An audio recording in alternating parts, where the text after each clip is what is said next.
Hello friends, मैं आरती यादव आपके अपने यूट्यूब चैनल पर आप सभी लोगों का हार्दिक स्वागत करती हूं। आप सभी लोगों को हमारा नमस्कार।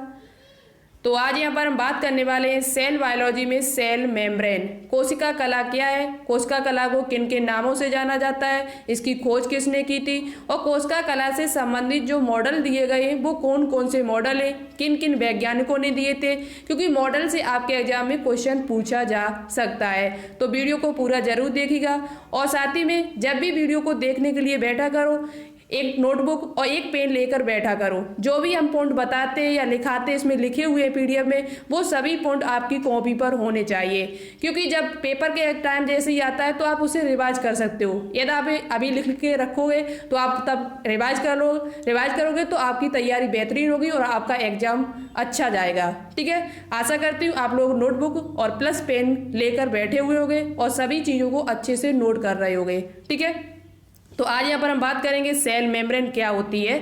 सेल मेम्ब्रेन से संबंधित जो भी एग्जाम में आपके क्वेश्चन पूछे जाते हैं वो सभी पॉइंट हम यहाँ पर लेकर आए हुए हैं, चाहे आप इन एग्जाम्स में किसी भी एग्जाम की तैयारी कर रहे हो इस टाइम।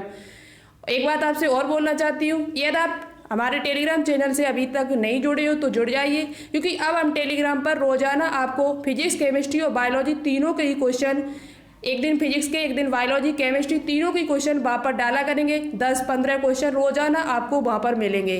तो इसकी लिंक आपको नीचे डिस्क्रिप्शन में मिल जाएगी, आप हमारे टेलीग्राम से जुड़ जाइए और साथ ही साथ आपको इस पीडीएफ भी ये मिल जाएगी जो कोशिका कला, जैसे हम जो भी पढ़ाते हैं, जो भी हमारा टॉपिक चल रहा है वो टॉपिक की आपको पीडीएफ भी टेलीग्राम पर मिल जाएगी।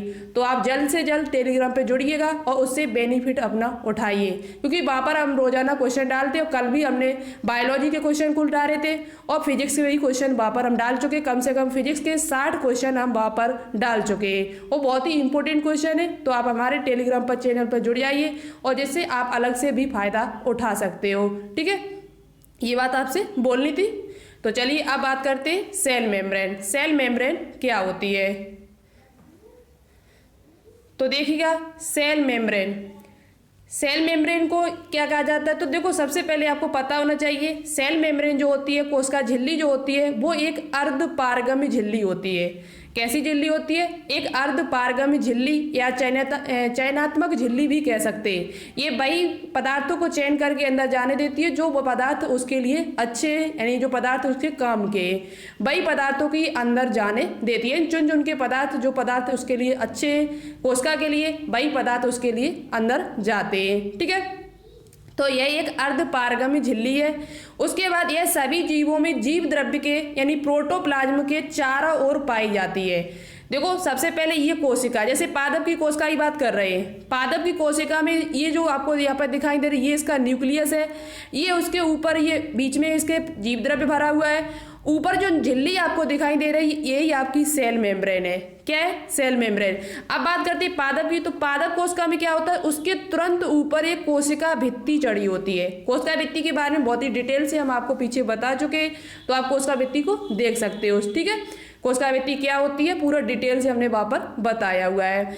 तो पादप की कोशिका की बात करते हैं तो पादप कोशिका में क्या होता है, सबसे ऊपर कोशिका भित्ति चढ़ी होती है, उसके तुरंत पीछे क्या होता है, कोशिका झिल्ली होती है। लेकिन यदि जंतु कोशिका की बात की जाए तो उस पर केवल कोशिका झिल्ली ही पाई जाती है। क्या पाई जाती है? कोशिका झिल्ली ही पाई जाती है, जबकि पादप कोशिका में डबल होती है। ठीक है, एक कोशिका भित्ति होती है और दूसरी कोशिका झिल्ली होती है। तो आपसे क्वेश्चन ये पूछा जाए कि जीव द्रव्य के चारों ओर जो झिल्ली पाई जाती है उसे क्या कहा जाता है, तो जीव द्रव्य के चारों ओर जो झिल्ली पाई जाती है उसे सेल मेम्ब्रेन कहा जाता है। ठीक है, और ये कैसी झिल्ली होती है? अर्धपारगम्य झिल्ली होती है। इसे चयनात्मक झिल्ली के नाम से भी जाना जाता है।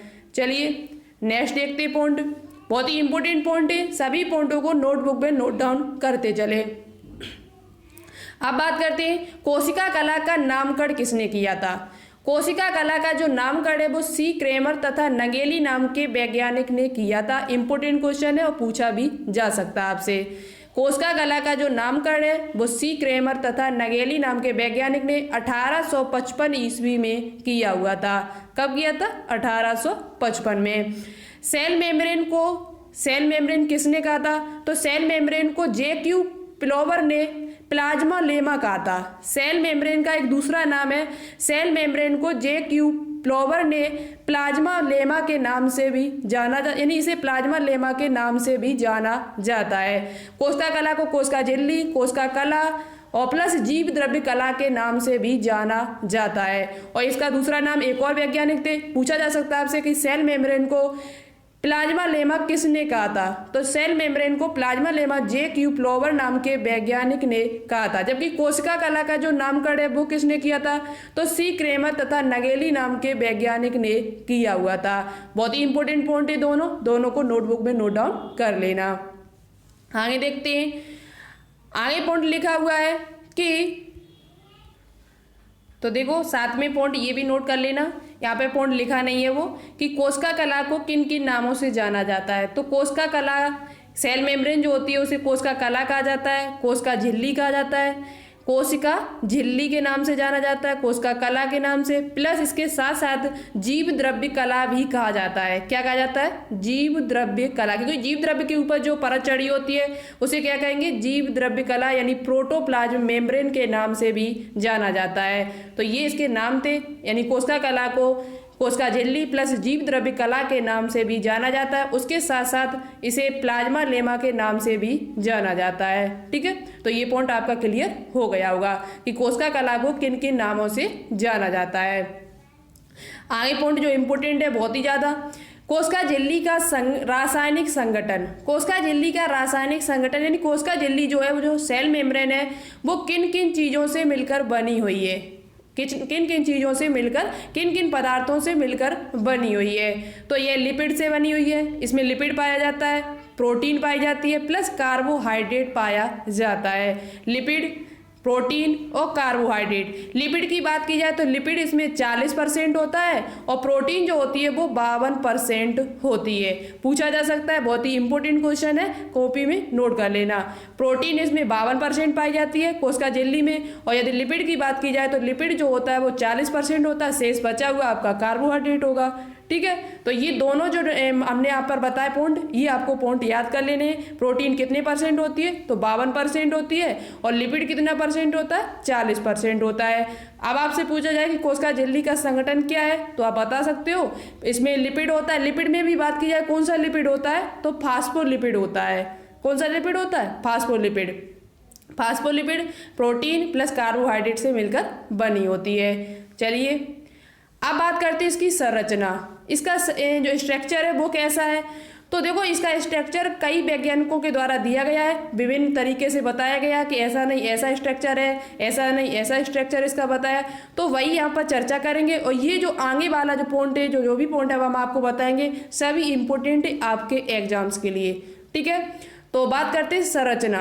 संरचना क्या है, तो कोशिका कला की संरचना अलग अलग वैज्ञानिकों के द्वारा अलग अलग बताई गई। कोशिका कला की जो संरचना है वो अलग अलग वैज्ञानिकों के द्वारा अलग अलग बताई गई है, जिनमें से 3 मॉडल हम आपके लिए लेकर आए। एक मॉडल जिसे कहते हैं सैंडविच मॉडल, कैसा होता है अभी हम आपको फिगर के साथ दिखाएंगे भी। फिगर लेकर आए तीनों के, फिगर से आप देख सकते हो कैसा बताया था इन्होंने। तो ये जो सैंडविच मॉडल है ये 1935 ईस्वी में दिया गया था। इसे डेनियल, अभी हम पूरा डिटेल से पढ़ेंगे इन्होंने क्या कहा था, डेनियली तथा डॉब्सन ने दिया था। डेनियली तथा डॉब्सन नाम के वैज्ञानिक ने 1935 में एक मॉडल दिया था जिसे कहते हैं सैंडविच मॉडल। क्यों कहा जाता है अभी हम आपको बताएंगे। एक मॉडल है हमारा दूसरा एकक कला मॉडल, यूनिट मेम्ब्रेन मॉडल। इसे क्या, ये 1959 में दिया था। किसने दिया था अभी आगे बताएंगे चल के। एक है तरल मौजिक मॉडल, 1972 में दिया था। ये तो क्वेश्चन वेरी इंपॉर्टेंट है, तरल मौजिक मॉडल से आपके एग्जाम में क्वेश्चन पूछे जाते हैं। तरल मौजिक मॉडल ये किसने दिया था, बहुत ही इंपॉर्टेंट है, वैज्ञानिक का नाम आपके एग्जाम में पूछा जा सकता है और कई बार पूछा भी गया है बीएससी नर्सिंग इन एग्जाम्स में। ठीक है, तो चलिए आगे बात करते हैं। अब हम एक एक मॉडल पर चर्चा करेंगे। सबसे पहले बात करेंगे सैंडविच मॉडल क्या है और इन्होंने सैंडविच क्यों कहा था इसे। ठीक है, तो चलिए, तो सबसे पहले सैंडविच मॉडल जो दिया था वो डेनियली तथा डॉब्सन नाम के वैज्ञानिक ने दिया था। डॉब्सन नाम के वैज्ञानिक ने दिया था सबसे पहला दिया गया मॉडल है। सबसे पहले जो कोशिका झिल्ली से संबंधित जो मॉडल दिया था वो सबसे पहला दिया गया मॉडल है। सबसे पहले इन्होंने ही इसे देखा था और उसकी संरचना बताई थी कि इसकी जो संरचना होती है वो सैंडविच जैसी होती है। ठीक है, अभी हम आपको संरचना भी दिखाएंगे। सैंडविच जैसी होती है और ये जिसने दिया था उनका नाम क्या है, डेनली तथा डॉब्सन नाम के वैज्ञानिक ने दिया हुआ था।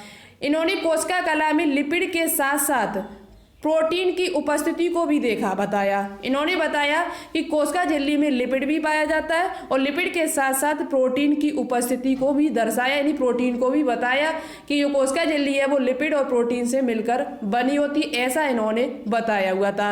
ठीक है, ऐसा इन्होंने बताया हुआ था। चलिए आगे देखते। तो जिस प्रकार से आपको यहाँ पर एक पॉइंट और लिखा हुआ है, कोशिका झिल्ली लिपिड के 2 स्तरों, इन्होंने बताया था कि कोशिका झिल्ली लिपिड के 2 स्तरों की बनी होती है। लिपिड के 2 स्तर होते हैं। कितने स्तर होते? 2 स्तर, जिसके दोनों ओर ग्लोब्यूलर नाम की प्रोटीन की परत भी पाई जाती है। यानी ग्लोब्यूलर नाम की प्रोटीन पाई जाती है और लिपिड के 2 स्तर पाए जाते हैं। जैसा कि आपको यहाँ पर दिखाई दे रहा होगा, मेम्ब्रेन प्रोटीन्स, यानी ये प्रोटीन्स जो आपको ऊपर नजर में आ रही होगी ये प्रोटीन्स है और ये संरचना कैसी है, सैंडविच जैसी। सैंडविच आपने देखी होगी, उसी की तरीके से ये संरचना है। और बीच में आपको दिखाई दे रहे होंगे फॉस्फोलिपिड बाइलेयर। इन लिपिड की कितने स्तर हैं? 2 स्तर। लिपिड के जो बीच वाली आपको ये संरचना दिखाई दे रही है ये लिपिड है, लिपिड के ऊपर प्रोटीन है। इस प्रकार से इन्होंने संरचना दिखाई थी, इस प्रकार से इन्होंने बताया हुआ था। ये सेल की ऊपरी स्तर है, ये सेल का निचला यानी सेल मेम्ब्रेन का निचला स्तर है। ये बाहरी भाग है, ये अंदर वाला भाग है। ठीक है, अब यहाँ पे एक बात क्लियर कर देते हैं कि ऊपर क्या है, प्रोटीन पाई जाती है, बीच में इसके लिपिड होता है। लिपिड में भी कौन सा लिपिड होता है? फॉस्फोलिपिड। पूछा जा सकता है आपसे कि कौन सा लिपिड पाया जाता है, किस प्रकार का होता है, तो फॉस्फोलिपिड होता है इसमें और प्रोटीन पाई जाती है। ऐसा किसने बताया था? तो ऐसा डेनियल तथा डॉब्सन नाम के वैज्ञानिक ने बताया हुआ था। प्रोटीन भी कौन सी प्रोटीन होती है? तो प्रोटीन भी याद कर लें आप, ग्लोब्यूलर नाम की प्रोटीन पाई जाती है। तो आपको पहला मॉडल समझ में आ गया होगा।